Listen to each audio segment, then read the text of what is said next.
Welcome back, everybody. Today I'm going to teach you how to set a master password in Mozilla Thunderbird to protect your email accounts from unauthorized access.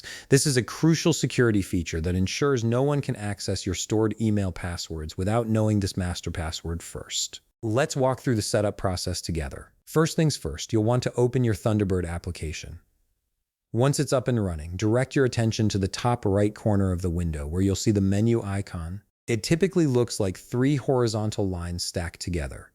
Go ahead and click on that icon, and from the drop-down menu that appears, select Settings. This will take you into the main configuration area where you can customize various aspects of your Thunderbird experience. Now that you're in the settings area, look over to the right side of the screen where you'll find different categories listed. You'll want to click on Privacy and Security. This section houses all the important security features and privacy controls for your Thunderbird account, making it the perfect place to set up your master password protection. Within the Privacy and Security section, scroll down until you find the area labeled Passwords.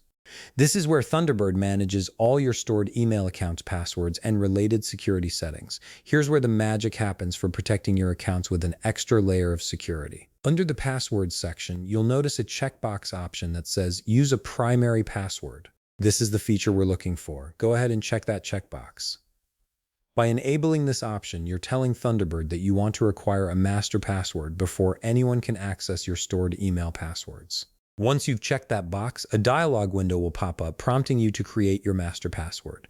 In the first field, input a strong password that you'll remember but that others won't easily guess.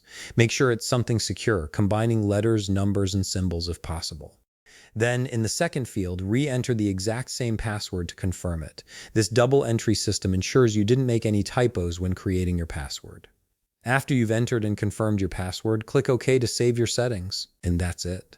Your master password is now active and protecting your email accounts. From now on, whenever you launch Thunderbird, you'll need to enter this master password to access your stored account credentials. This simple security measure adds a significant layer of protection to your email communications. If you found this video helpful, please leave a like, subscribe, and see you in the next video.